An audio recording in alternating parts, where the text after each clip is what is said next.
Maybe you need to review some of those subscriptions. You've been paying for Hulu and Netflix and Max, but you haven't watched any of those since last year. Make it an enjoyable experience so that you're more likely to do it. Like, make your environment and your surroundings as positive as possible. It doesn't have to be this awful chore that, is going to be terrible. And debt is that closet that you've just been opening and just kind of stuffing things in and shoving clothes so that it doesn't come back at you. But having those cash reserves is really important, especially right now when we're in a downturn.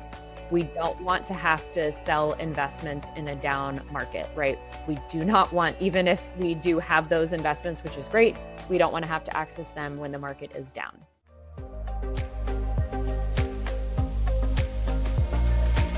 Hello, welcome back.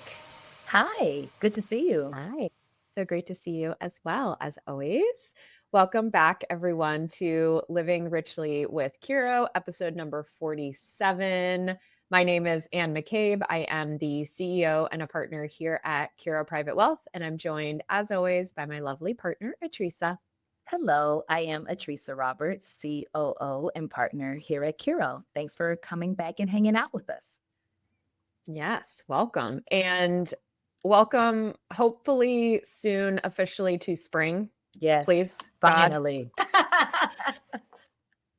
This morning, for the record, my phone said it felt like 23 degrees when I left. I'm like, wait, somebody did not get the memo that we are done with winter. It is supposed to be warmer weather. I don't know what's going on, but we're just going to manifest spring into our world.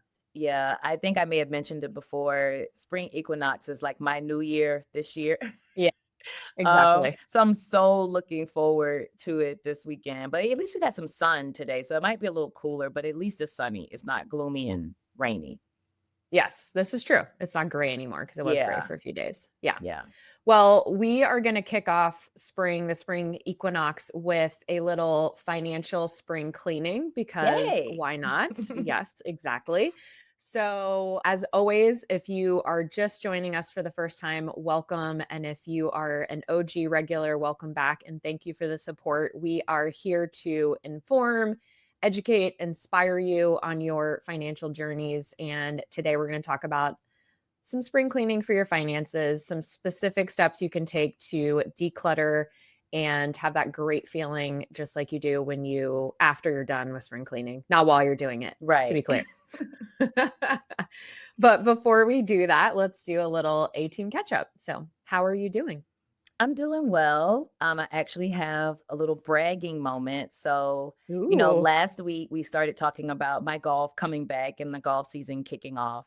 So the group of ladies that I learn and play golf with called Cleans on the Green had a kickoff event at the PGA Superstore last week where we get to shop around. The store offers us a discount, which is nice. It's always an excuse, to buy more stuff for golf.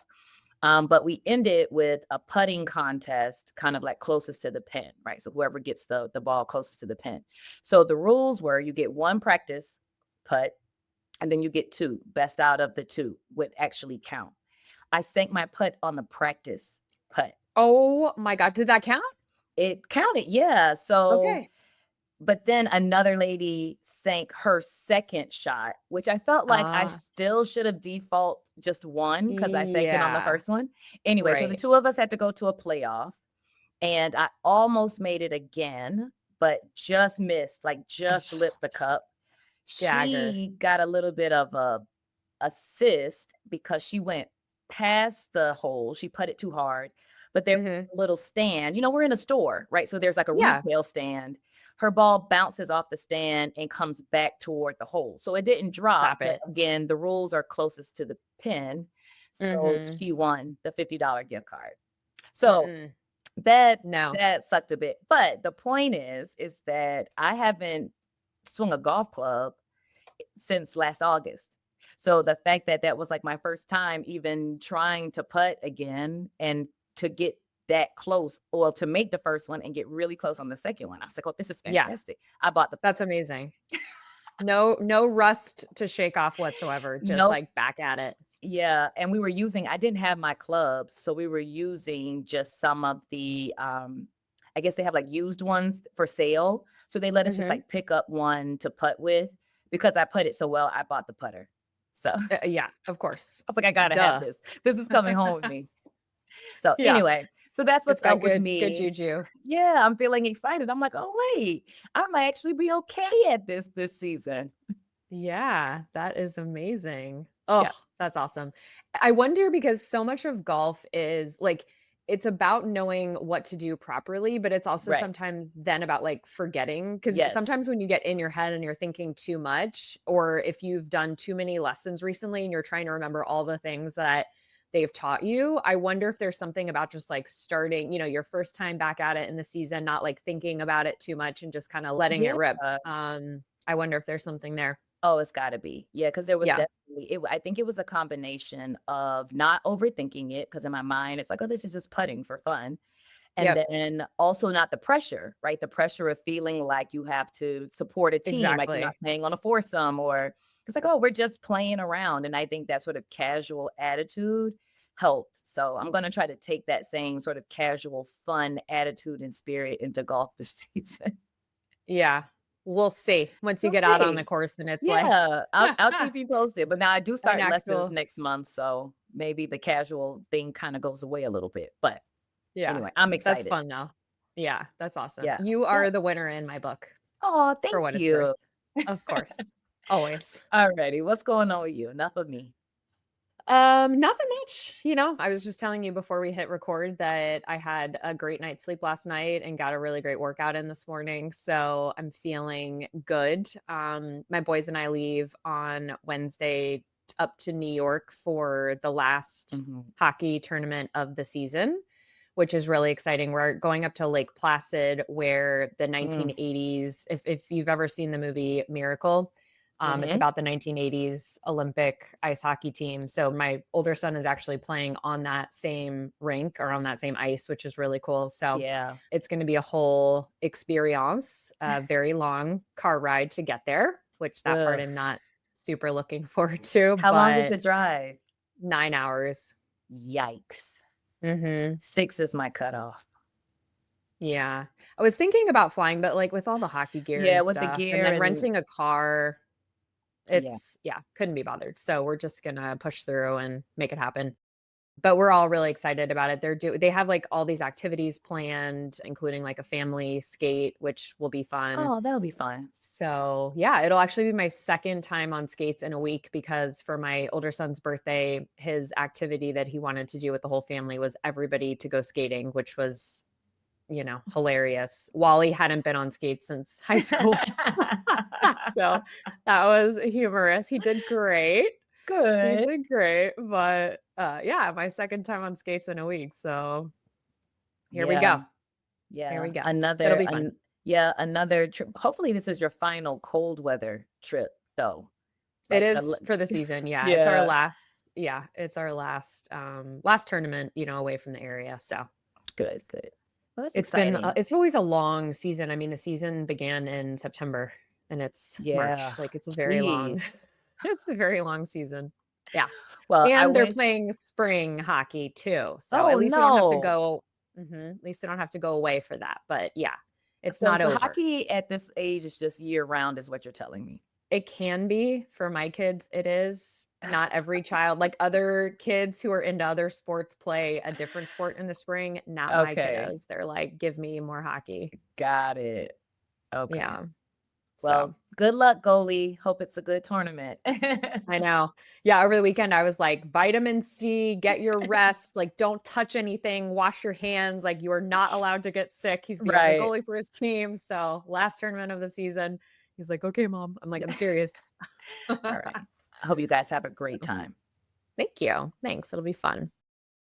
All right. So, let's move on to our topic of the day financial spring cleaning. Mhm. And let's be honest, unless you're very strange, nobody really likes spring cleaning. We do No. have one member of our team who we do a positive for all of our weekly team meetings, and she kicked off this week with her positive being that she spring cleaned her home, which we're all like, how is that your How is positive? that the But hey, positive?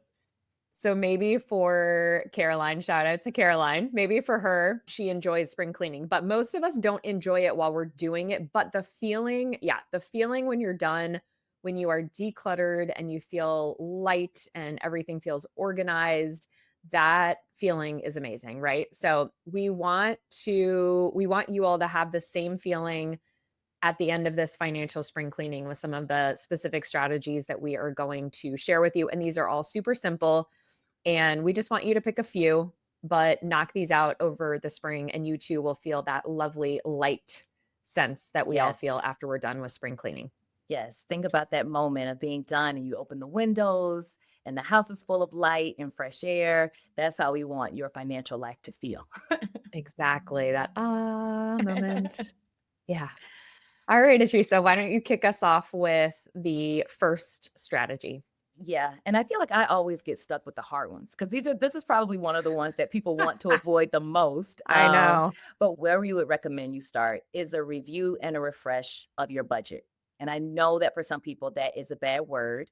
If it makes you feel better, call it a spending plan, right? Or a cash flow or an income report, whatever makes you embrace it a little bit better. But now is a great time as we're nearing the end of the first quarter, which I can't even believe we're already into the end of March. But it's a good time to review your spending habits so far for the year. Look at the last 3 months of your spending. Is anything surprising? Have you been overspending? Are there areas where you may need to cut back? Maybe you need to review some of those subscriptions you've been paying for Hulu and Netflix and Max, but you haven't watched any of those things since last year. You also want to adjust for life changes. So maybe there's been an income change. Maybe it went up or down at work. Maybe you have new expenses. So now is a good time to look at those things. And we like to recommend a very simple rule called the 50-30-20 rule to help you decide how much should go to what buckets. And with the 50-30-20 rule, 50% of your income is for needs, so things that you have to have, you must have. 30% are for the things that you want, just the things you like to do, like new golf putters. And then 20% is for savings. And when you take a review of that sort of recommended allocation, if things are off, if the balance is off, then now is a good time to tweak that spending plan for the remainder of the year. Yeah. And just a tip to maybe make this a little bit more pleasant, because I know anytime we say the word budget, which is why we try not to use that word very often, I think spending plan, as you said, or cash flow plan is much more positive of a feeling. But make it like an experience, right? Like grab a nice cup of coffee or a latte, or if it's in the evening, an adult beverage of your choice. Light a candle, like make it an enjoyable experience so that you're more likely to do it. Like make your environment and your surroundings as positive as possible. It doesn't have to be this awful chore that, is going to be terrible. And once you get through it, again, it is like spring cleaning, and at least you have the clarity and you have the awareness and you have a plan of what you may do differently in this next quarter.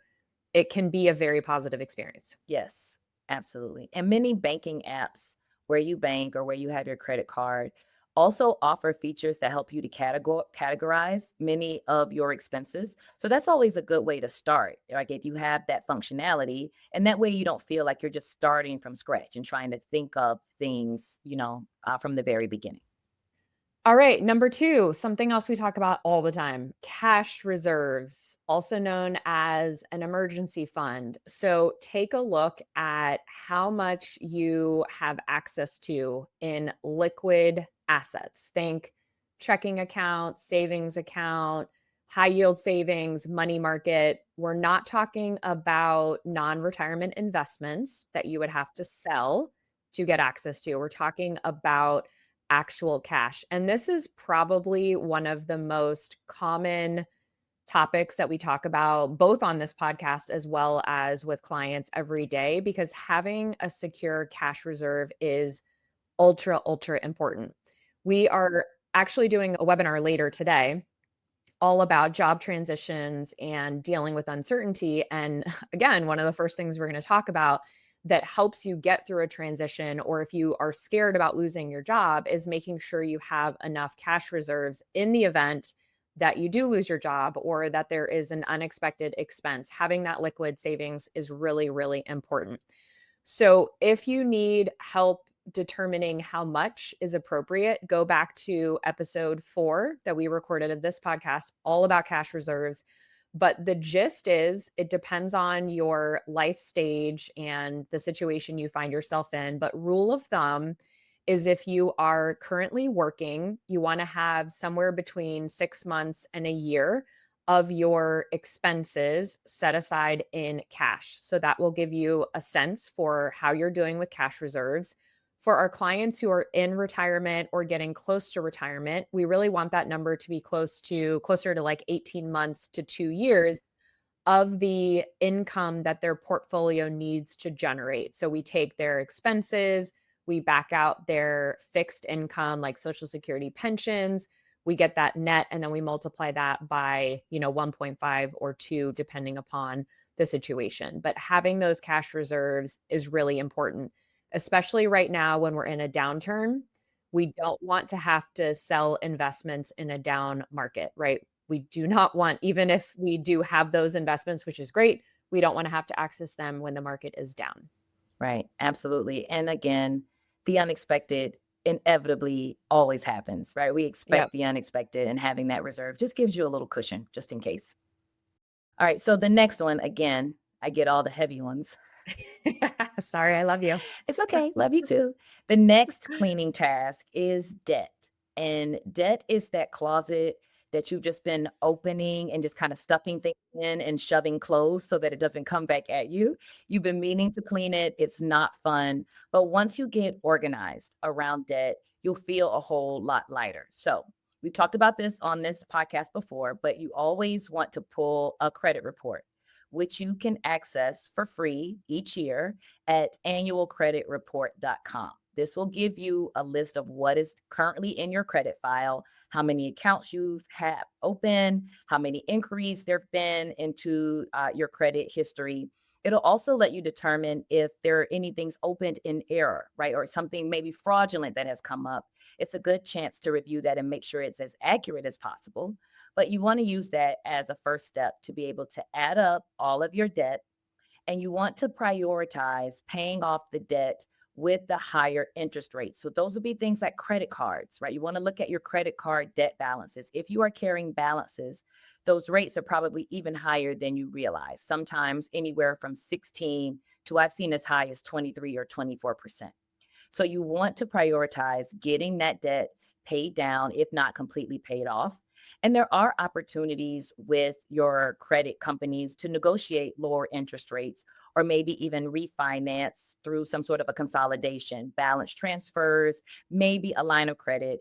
Not every option is going to work for you, but the point is that you review it and really try to get your arms around the debt this year and create a really good plan to pay down or pay off debt, prioritizing the high interest rate accounts first.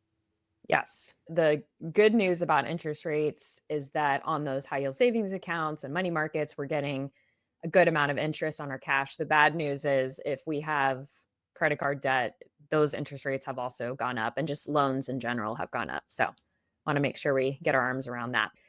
Okay, number 4, retirement savings. Let's do a check-in on our retirement savings. So if you have a 401k, 403b, TSP retirement account and you max your contributions, have you accounted for the increase in the max that we all get access to in 2025? So normal employees get to contribute 23,500. That's the normal employee contribution max. If you are above the age of 50, you get an additional $7,500 of a contribution. So you actually can max 31,000. And here is a little not widely known fact about the catch up. You just have to turn 50 by the end of the calendar year. So we were meeting with a client last week. His birthday, he turns 50 in December. And he wasn't aware that he's able to max now, even though he's not technically 50, because he turns 50 at the end of the year. So even though he's going to be 49 for most of the year, he gets the benefit of the ketchup. I don't know if he was as excited about that as I was because he's turning 50, but doesn't look a day over 35. I always tell him. So now there is a relatively new ketchup called the super ketchup, which we want to make sure you are aware of. If you are between the ages of 60 and 63, you can make a higher ketchup contribution of $11,250. So your max is actually all the way up to $34,750. So we want to make sure that if you haven't already accounted for that, it's still young in the year. You can take a look at your percentage contributions and make sure you are on track to max for the rest of the year.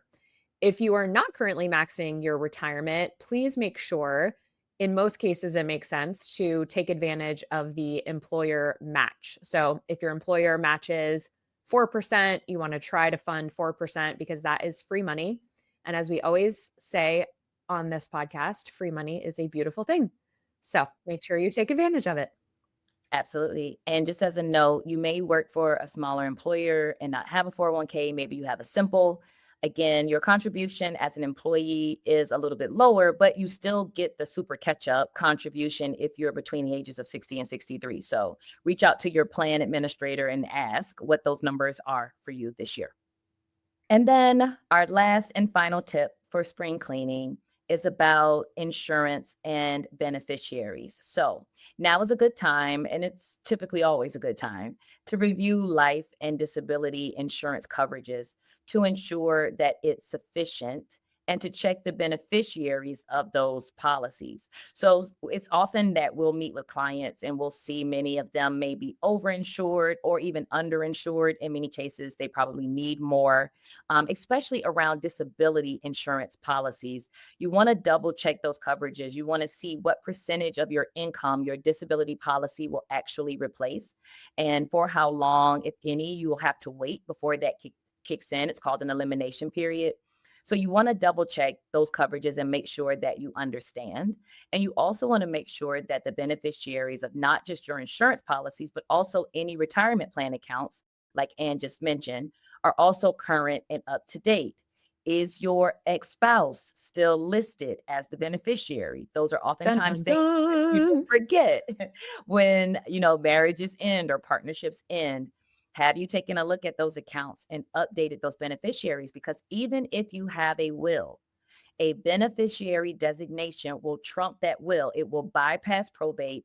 Those assets will pass by contract. So even if you've updated your estate documents to show your new partner or your new spouse, if your ex-spouse is still listed, they'll get that money. So we want to be very careful and mindful of that. Always double check your beneficiaries. Yes. And there are countless court cases and all the ones that I have seen that I am familiar with. In every single case, the beneficiary document won the day, even if the will said something else. Even if in one case, I actually read about a story in the Wall Street Journal maybe about a year ago about people who hadn't been together for like over 25 years, but the male forgot to change the beneficiary and the female in the relationship got the money, and his family was fighting it. And it was like this whole big thing, but she ended up winning because it was listed to her in the beneficiary document. So super, super important. Yeah. Be mindful, make sure that it's who you would like to actually receive that money should something happen to you. Yes, exactly.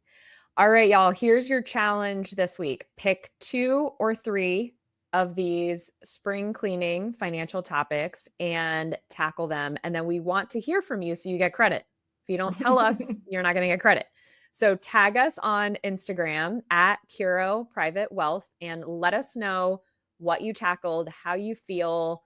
And we love to hear from you. So I'm interested. Yeah, I'm interested. I need to do a little spring cleaning in my house in general. And this is probably also a good time for me to do some financial spring cleaning myself. So I'll also be reporting on my homework. Yay. I'm excited. Let's do it. Yeah. All right. Awesome. So now it is time for our closing thought of the day. And I will allow you to go first. You are. Okay. All right. So I don't think I've ever shared this before on the podcast, but as I mentioned, my older son turned 13 and I felt inspired and compelled to write him a book in his birthday card. And the book that I wrote him, I actually literally had to, like, sit down and read it with him, it was so long, but the book that I wrote him in the card was this story that I learned about years and years ago, and it was one of the most powerful stories I ever heard, and I think about it often, and it is an old rabbinical story called Two Pockets. Have I ever talked about this that you No, recall? not that I can Okay, I don't recall. think so. All right. So the gist of this two pocket story is that all of us should walk around with two pieces of paper, one in each pocket, one that reads, "For my sake the world was created," and the other one that reads, "I am but dust and ashes." And the idea of this two pocket principle is for us to balance humility and self-worth, and for when we're going through life and things are going really well and everything is sort of perfect and, going great in our life, that could make you potentially be maybe a little bit arrogant or like, "Oh, I got this life thing all figured out. Nothing wrong is going to happen to me," which we know is just not the way that life works. And so when you are in one of these moments where everything is going your way, that in order to feel a little bit more humble and kind of bring yourself back down to earth and ground yourself, you remember that we're just dust and ashes, nothing more than that, right? And on the flip side, when everything seems to be going against you, it's just a really tough season of life. Maybe you're dealing with a health issue, or you lost your job, or you just broke up with your partner, whatever these big, very challenging life events that occur, for you to remember that the world was created for you and that the world is your oyster and that, things will turn around and things will be better for you in the long run. So, I wanted to share that today because, again, I felt compelled to share this with Goalie on his 13th birthday. I think it's a really important thing for us all to remember because life is about being in harmony, as we've talked about before, not necessarily in balance, but being in harmony. And we've all been through both beautiful moments in our lives where everything seems to be going our way. And we've also been through a lot of really challenging times in our life where everything seems to be kind of stacking up against us. And so I think this is a beautiful tool for us all to walk around and Yeah. have. You don't need to write it down on a piece of paper, but think about You don't it. actually have to have the paper You in don't your actually have pocket, to have the but paper, you could just remember the sayings, but that was what I wanted to share today. oh, no, I love that. It's a beautiful thought to remember. How did Goalie receive it? Did he understand and Yeah, I mean, he's yeah. not the most Yeah, he's expressive. 13, so He's a teenage boy, so he was like, "Oh, yeah, that's cool." So, it's one of those things, anything that I try to teach my children, I have to repeat over and yeah, of over and course. over I'm again in sure. different ways, and then I'll have to, like, quiz them sometimes, like, "Hey, do you remember that story of the 2 pockets that I wrote for you in your Mhm. card?" And, just kinda constantly, or if something happens, like, in his life, whether it's a great thing or a challenging thing, kind of looping it back to something that I've tried to teach him. So, I hope it got through. I mean, I think it's Yeah. something that I'm gonna have to repeat though. Yeah, but I'm sure it'll stand out. I can think back to times even as a teenager and kinda remember little tidbits of things my parents gave me, so I'm sure it's stuck around in there somewhere. It's in there Yeah, somewhere. yeah, I hope so. Yeah. Alright, well, my closing thought is actually about something that you and I read together yesterday as we were preparing for our client webinar. We were going through some tips for managing things mentally and emotionally, and the author of this particular I think it's a podcast that you're listening to, offered a recommendation. I can't remember if he said visualize or practice, Visualize um negativity. yeah. You had a visceral reaction. Visceral. But the recommendation was to visualize negativity, I guess to sort of help prepare you, right, for the eventuality that some negative thing may occur in life. And to Anne's point, I immediately rejected the idea. Like as a person who has been through some challenging times in life, I always say, like, I don't ever wish those things on people. I would never want to recommend that a person practice going through hardship. If you can enjoy nothing but sunshines and rainbows for the rest of your life, lean into that and enjoy it. But yeah, the actual quote was, "That dude is crazy." and Like, I who think I is that even guy, Ann? followed He's that up with, crazy. he hasn't been through enough hard times in his life if he's telling people to visualize them. Oh, But I let it absorb a little bit more throughout the day. And I do think that there's something in it. I'm not going to go as far as to say that I wholeheartedly agree. Again, I think when you experience lots of challenging times, for me, I rather visualize positive, right? I usually approach things by hoping that the best thing happens. But I do think that there's something to be said about preparedness, right? Even with us as advisors, where you want to think about how could this go wrong, right? How could this go bad? And maybe even start to ready yourself for the option that it doesn't turn out in sunshine and rainbows so that you're not caught off guard and you're not in shock. So again, I don't love the idea of just practicing and visualizing hardship, but I do think that there's something to be said about being prepared and understanding. To your point, you're going to experience really good times in life, and then you're going to experience some not so good times. And preparing yourself for that eventuality, I think, helps you be able to overcome it and push through it when the time arrives. So I'm sorry to the author that I called him crazy, but I'm sure he's not yeah, offended. but it He's been called definitely, worse, probably. I'm sure, but it definitely made me think about it. Like, is there anything to that? Because again, my immediate knee jerk is like, no, no way should people visualize and practice negative outcomes. Like, that's horrible. But Yeah. again, there's something in it, I think, to be learned and acknowledged. Yeah. So the idea, it's a stoic Hmm. principle that we should prepare, to your point, like Hmm. prepare ourselves for adversity, because adversity is a given human experience. Every one of us will experience Hmm. different forms of adversity, but it is guaranteed that we will face adversity.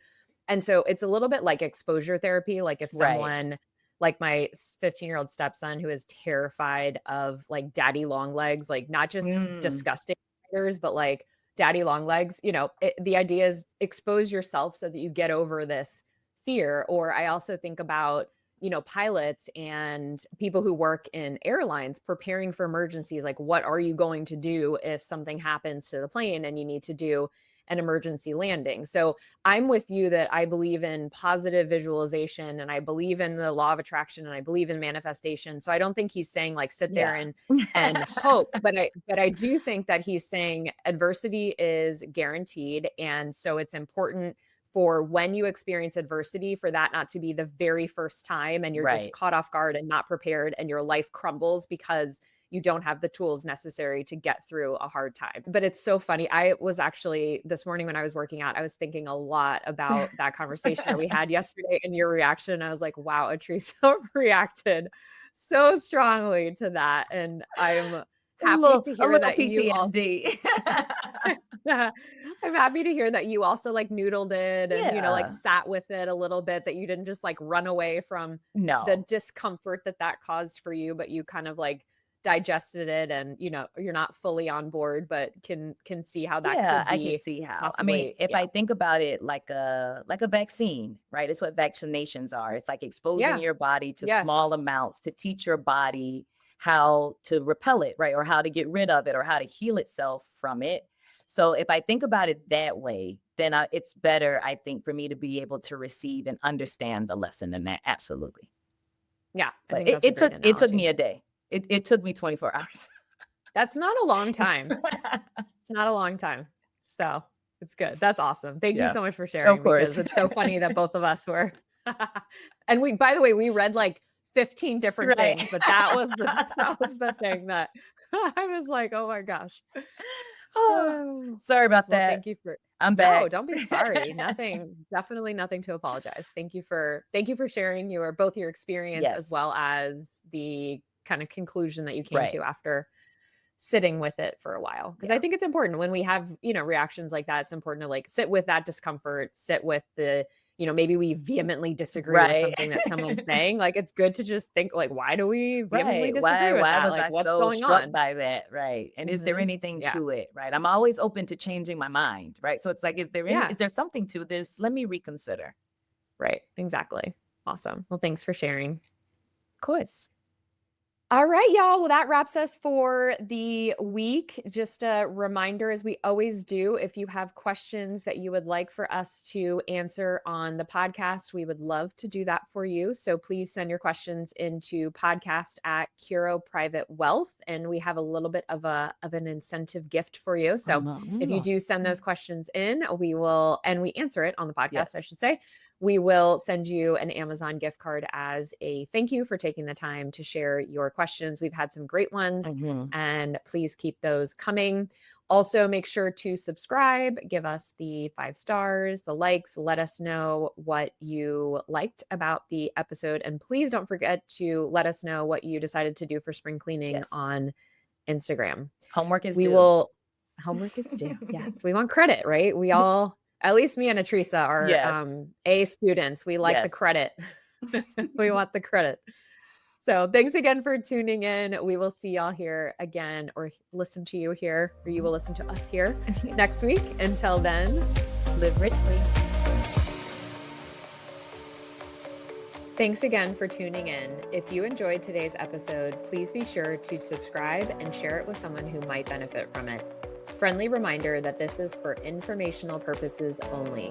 For additional information, please visit us at www.curoprivatewealth.com. Until next time, live richly.